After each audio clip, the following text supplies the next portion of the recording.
Сөйтіп, бүгін воскресенье, жұрттың барлығы зонтикпен жүр, себебі жаңбыр жауады.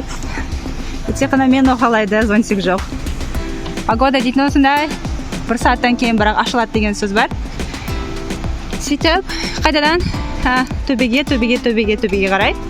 Таксим Сквер, Истиқлал, сосын Галата Тауэр деген жерлерге бүгін баран деген ойдамын. Сияқты көресейік онда.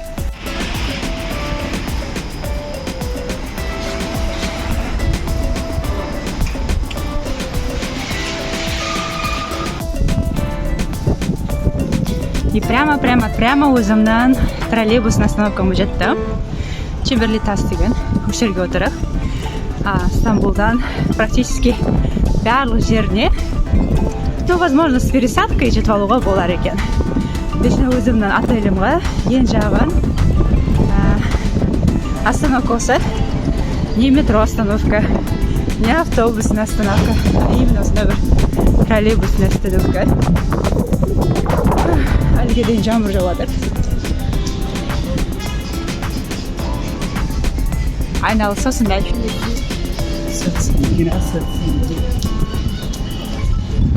Әрине жағында қарағанда әрбір троллейбусный остановканың қасында біреуі қаланың ар жағына қарай, біреуі қаланың бер жағына қарай жүретін екандай болады. Сосын Истанбул карточкаңыз алып, қып-қызыл. Сонымен оплата жасап, осы турникеттен шығып, өтіп жүруге болады. Мысалы үшін осы троллейбус келе жатыр бізге қарай. Бірақ біз ар қарай отыруымыз керекпіз. Сол Таксим Скверға жету үшін. Сондықтан осы жерден қазір өтіп кетіп, ар қарай жолымызды жалғастыруға болады. Абайлап, әрине, оңға, солға қарап. Сондағысы әшейін қызыл карточкаңызды алып, Истанбул деген. Оны осындай бір шеті үшенді қылып, кіріп, турникеттен түрі мынандай болады. Оны толтыруға да болады, бәрін андай қолдануға да болады. Сонда, наподобие 50% скидкамен жүресіздер ғой. Себебі әшейін бір поездкаңыз, бір 300 қанша теңге болмаса, сон бір жартысы бір өзіміздің сол 150-160 теңгелік андайлар болмай ма? Жол ақымыз сондай болып шығады, тегін болғанда.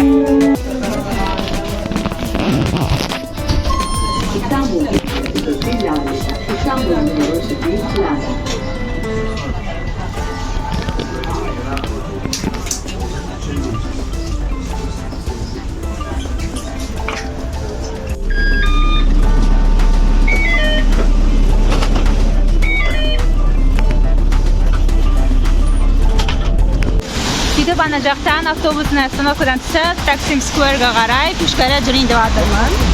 Себебі өкінішке арай мен ерте түсіп қалыппын автобустан, сондықтан одан қайта таза ауа жұтып, біраз жүрген дұрыс емес пе деген ойға келдім. Потому что другой выбора у меня нет, па. Примерно осындай.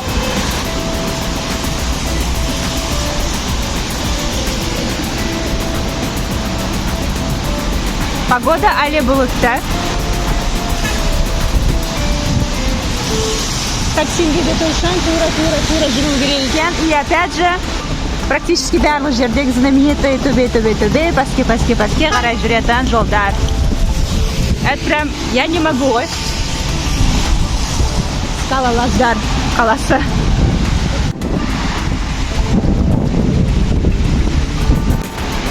Тағы және бір осындай улица. Практически барлық жер осындай ғой. Улицаға кіресің, төбе, пас. Және мысал үшін қазір біраз жүреміз, я? И қайтадан төбе. Жолдың ар жағында болса пас болып кетеді. Прям кайф қой. Азаматқан адамдар үшін прям это мечта. Бесплатный тренажер. Стамбулга келіңіздер, қыдырыңыздар.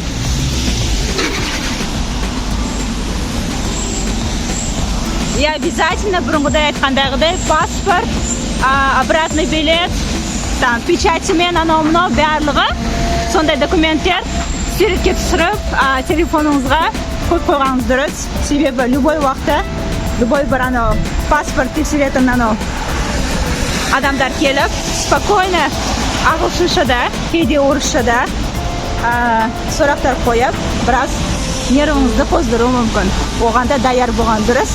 Маған ұқсап кейін бір күн жылап, мені нелегалға ұйықсаймын, анау-мынау деген истерика қылудың орнына. Просто как факт соны принимать ету керек.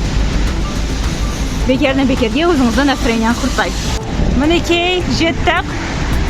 Мүмкін бұл таксим мешіті или что-то в этом роде. Білмеймін. Түркішелеп нелеп жазған, бірақ жұрттар сол жаққа қарай кетіп жатыр. Мүмкін майдан сияқты шығар. Итсініп тұрғанымызда әлбетте ол жерге келу үшін ана жақтан пәстен қарай, төбеге қарай шығу түрген маған. Ырсылдап. Осындай бір сұлулықты көру үшін.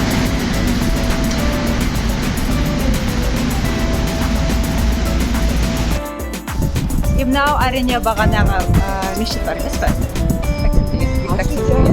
Соған скверға бару үшін төбеге қарай жүру керек екен біраз. Рас болса өтірік сода қазір көрейік.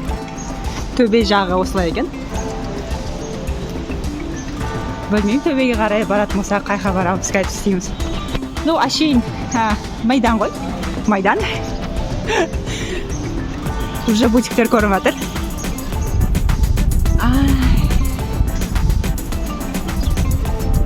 Заценим, да? Он все-таки туристический. Много заходящие места, емес па? Көп кіретін. Айналысы осындай. Біреулер төбеге қарай шығып жатыр. Біреулер тура кетіп жатыр. Так, тура кететін болсақ не болады?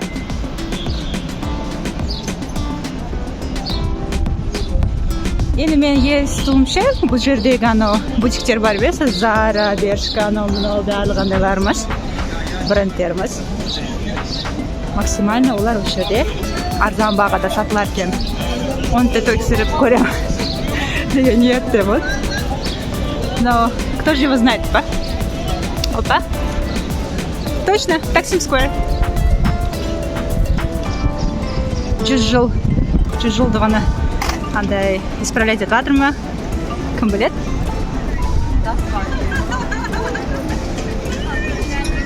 Архитектурасы қалыспайды деп ойлаймын. Басқа европейский қалаларға қарағанда, себебі Истанбул әрине жартылай европейская қала, жартылай азиатская. Так. Майданға жанырақ баратын болсақ.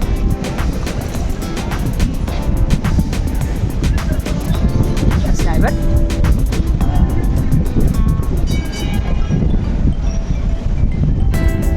Автобусына.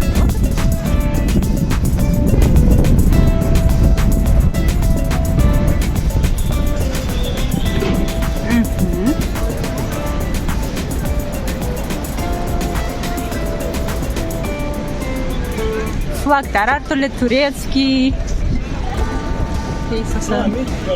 Арабский ма не?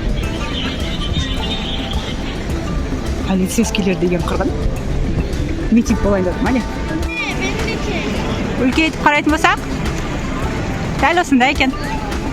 Жұрттар суретке түсіп өліп жатыр. Анау-мынау демекші. Осыған болай, қазір мен сонша алыстардан алға қарай жүріп келдім деп ба. Бірақ шынымен ана жақта мен полицейский анау-мынау басқа қарай кетіп жатыр, оларды видеоролик түсіруге қорықтым. Әрине, өткенде ұстап алмасын деп. Артында да қырғын милицейскийлер тұр. Формаларында. Оларды видеоролик түсірмей қояйық. Таяқ жейміз деген ниетіміз болмаса. Бірақ негізі барлық жерге полис деп жазып қойған. Білмеймін. Погода сондай. Так, ендігі планымыз болса, Taksim Square Горкуаныке баске қарай свиданиямызға барып келеміз. Не то, чтобы свидание, просто осы жерді біраз аралатып келетін бір адаммен бар елемген ойдамын. Себебі бір өзің қаныру кейде өте зеркелді болу мүмкін. Қасымда қарап тұрғанымыздай жұрттар гидпен жүр. Өзі кішкенде қалада бір жауап қаласын секілді. Чем проблема өзін Google картаны ашып алып. Бұяқа жүре берсем солай емес па? Сондықтан давайте баске қарай түсіп, сол Галатская, Истиклал жерін көріп келсе қалай болар екен?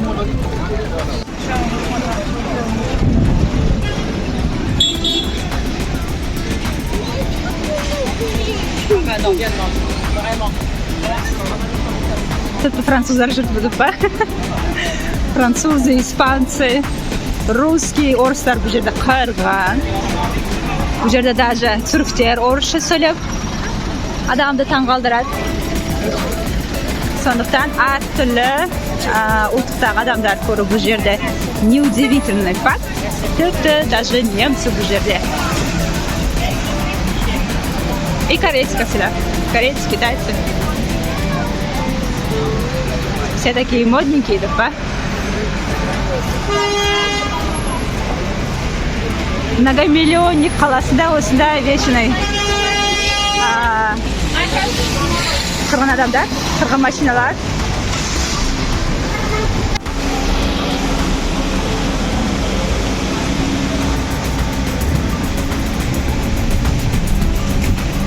Ну ничем Париж дейсің ғой.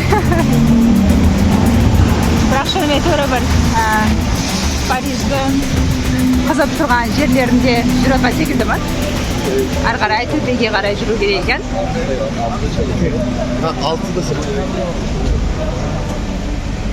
Осындай. И шынымен осындай бір өте тар көшелердің өзінде де адамның айналмайтын жерлер, айналмайтын жерінде. Бұл жерде транспорт спокойно жүріп кете береді. Артынан такси, артынан кез келген машина кеп қалып, сені басып кетуі ол өте оңай. Сондықтан аңқайып жүрмей, әлбетте артыңызға, алдыңызға, оңға, солға дұрыстап қарап жүрген дұрыс. Біреудің қаласында өлем деген ниетіміз болмаса, әрине. Біз болса, әледе Истиклал жаққа түсу үшін баске қарай кетіп жатыр. По крайней мере, осындай бір жолмен. Думалап. Сөйтіп сау максимально баске қарай түскеннен кейін бұрылу керек екен. Анандайский бір стрит арттарды көру бұл жерде. По приколу. Мужықтар бәрі жерде? Әрине, Стамбул емес па?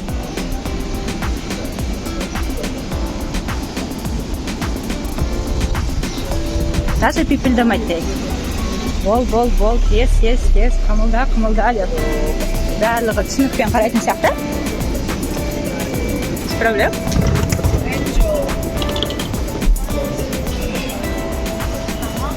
Бірақ сонда да өзіңізге сақ болып жүрген дұрыс деп ойлаймын.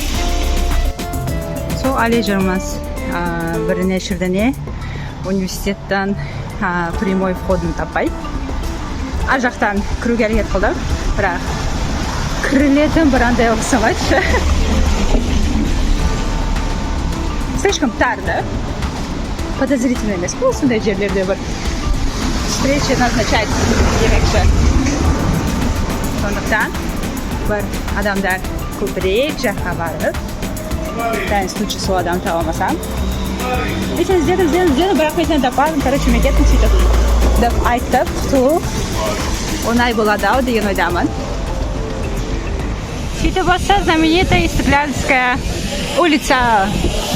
Бәрі жер бутик. Жұрттың бәрі қызып осы жерде жүретін. Қайта Инстаграм, ТикТокқа, Ютубқа видеороликтер лақтыратын.